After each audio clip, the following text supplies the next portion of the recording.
This is Nick.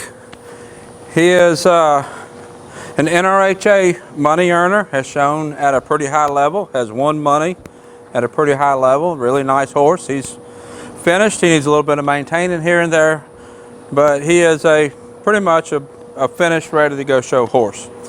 And I want to talk a little bit about when somebody buys a horse like this. There's some characteristics to reining horses that you need to kind of be prepared for so that you'll be able to ride the horse when you get it home. So when you can take lessons from the person you're buying the horse from, that is really the most ideal situation, but that's not in every case can do that. So the first thing I want to talk about is when a horse a reining horse has been trained to the level that he has been trained, there's certain things there's a certain way that he's used to being ridden. As you see, I have him on a little bit of a loose rein. Now, as far as how loose or how tight the rein is, doesn't really matter, but what does matter is that wherever I put the reins and wherever I put my hands, that slack, it needs to be still. He's not going to like if I'm out here bumping my hands. Reining horses that have been taught to show at that high level are pretty soft and responsive all through their body, and that includes the face, the shoulders, the hips, everything. So he is going to expect you to have a pretty quiet hand. So as you see, as I'm walking him around, exactly the length of the rein does not matter, but what does matter is that my hand is still. Now, as I'm walking him around, I'm doing a lot of steering with my legs. He is used to having contact all the way down my legs. I'll have to turn my toe out a little bit to keep this contact. A lot of people that come from an English background, they're used to toes forward, and if you keep your toes forward on a reining horse, the reining horse is going to keep stopping. So let's get stopped, and let's talk about that. Can zoom in on my leg, and when my legs with my toes turned out, I have a lot of contact right here on my calf. Not necessarily squeezing hard, but I have contact there.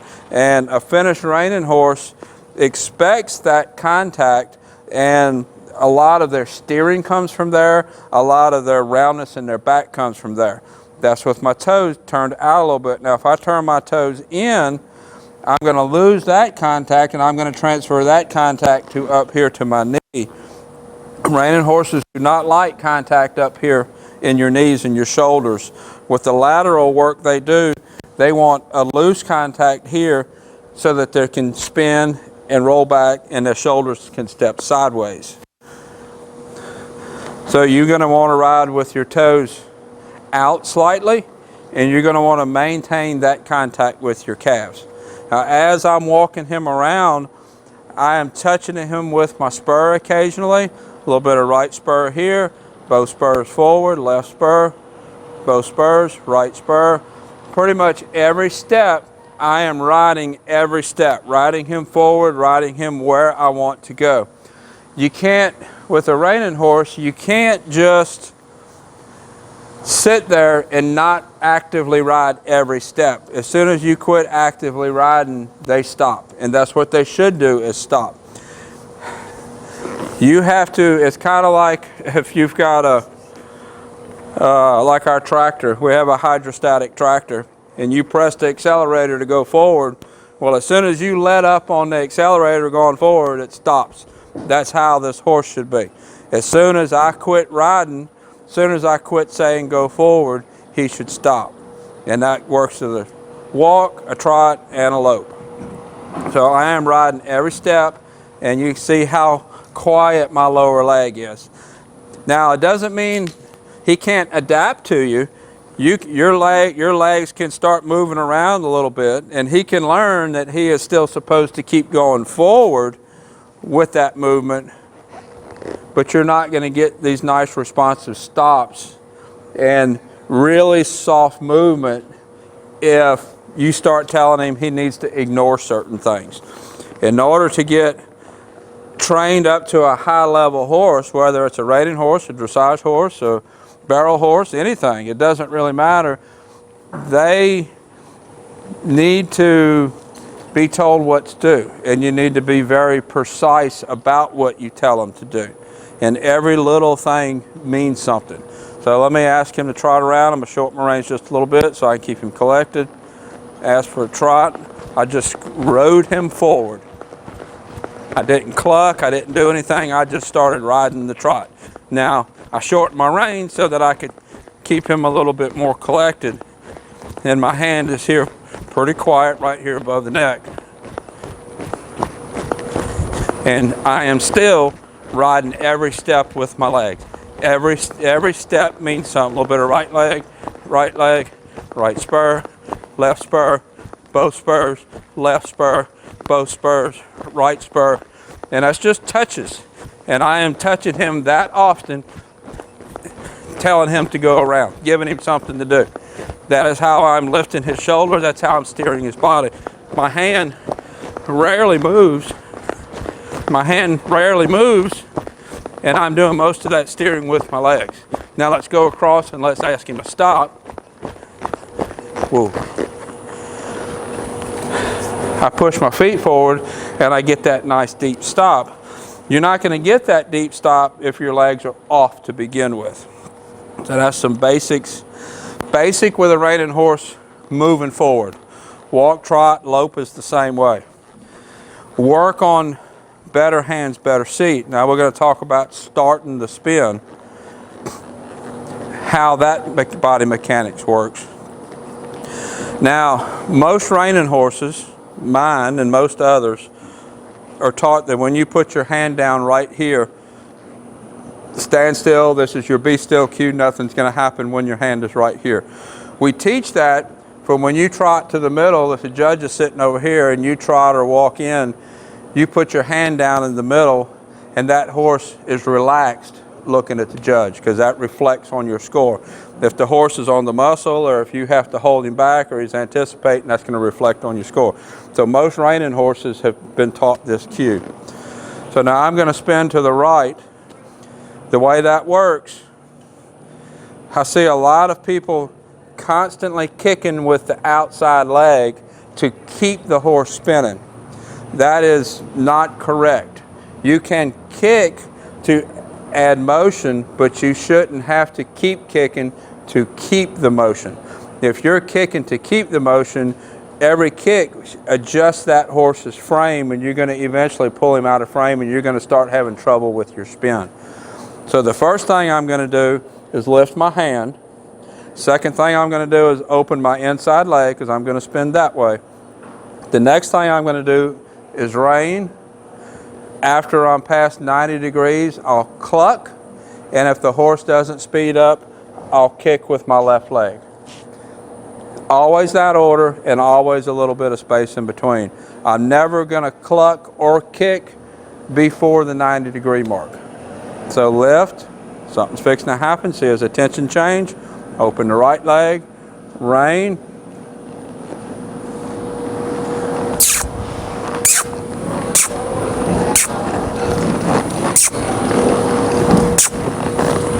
whoa. Took him a little bit to get going. I never kicked with this leg. You heard me smooch, and you saw that when I smooched, I got a reaction. Now, if I would not have gotten a reaction when I smooched, I would have kicked. He started nice and slow, waited for me to tell him to go faster. That's a characteristic of this horse. Some horses like Hank, you ask him to spin, he's going to lock in and spin at the speed he's used to spinning in. This horse kind of waits for you to tell me, okay, how fast do you want to go? That varies from one horse to the other. Now notice when we stopped, I said whoa and put my hand down. I didn't pull, I didn't do anything else but hand down and whoa. Now we're going to spin the other way. I'll do the same process, lift my hand, open the leg, rein, smooch after 90 degrees.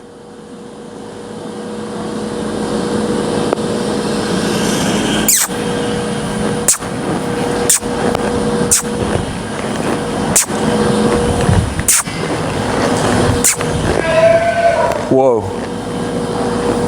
Same thing the other way. That never changes. The order, how you do things never changes. Now I could kick with my outside leg to get a little bit more speed. If I was fixing to go show, if I was about to go show him, I would be asking him to give me a little speed a little bit quicker. Right now this is good. I want to show you just the basic mechanics of how it starts. You should always start it exactly the same way. You should always shut it down exactly the same way. Nothing changes. As you progress to higher levels, the only thing that changes is when you supposed to go faster, you go faster and you get better transitions down. That is the only difference from a rookie level reiner to an open level reiner. The cues never change. Now let's talk a little bit about the backup. I'll get sideways so you can see me. Now, when I push my feet forward, this horse should back up. At this point, I'm not really going to school how fast we back up. Again, that's kind of like the spin. I just want the movement. If I get the correct movement, I can tune it up to go faster. Notice I turned him, I pushed him, rode him over here, I asked him to stop, put my hand back down. Always hand down when you want to settle. You should never be up here hovering and talking when you want your hand to stand still, when you want your horse to stand still, because my hand is moving, that horse should be doing something. That's a mistake a lot of people get into. If you want the horse to stand still, put your hand down and be still. If you want your horse to do something, ask him to do it.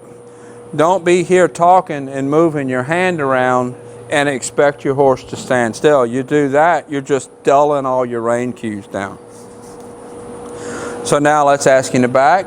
I'll start by lifting my hand, push my legs forward, and then smooch if I want faster. So lift.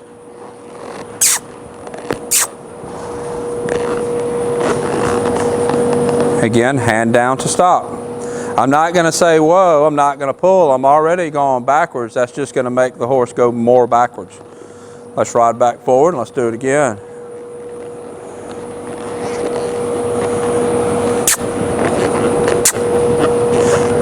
Now in the backup, I use a smooch to go faster. Some trainers use a whoa to go faster. Doesn't really matter. However your horse is trained, then you can work with that. Whoa, whoa, and then hand down to stop. Doesn't really matter which one you use, whichever the horse was trained for is fine. So that's some basics. If you get a horse that was trained for reining, that's some basics on what to expect and how to ride the horse.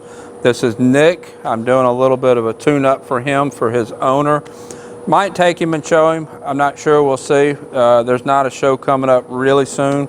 We'll see what we can find out, and if I do, I'll video it and show you how he does in the show pen. So I have some videos of him. I'll put a playlist up here on YouTube, a link to my YouTube playlist. Until next time, thank you for watching. Go ahead and keep recording. Yeah, I probably need to go get the other batteries. It's going to be long. It won't be that long. All right, Lakota, you want to come get on him? I'm just going to have her ride it, walk him around a minute.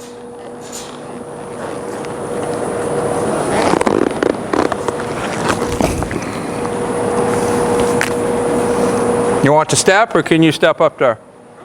I figured you probably could.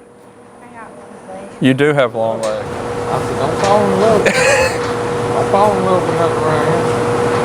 Nothing around here stays. No, nothing stays. You got a little mare right out there. I know this. She got right there. She couldn't take off. She's bad about taking off. And she's playing it right there. And put on down there. Look up high and low. I think you got to grab a little bit more range to pull back now. That mare starts off fast, but she'll melt. She slows down, yeah.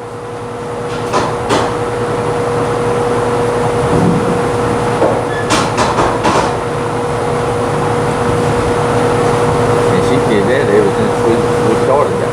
Yeah. She'll start off fast and you then mellow right down.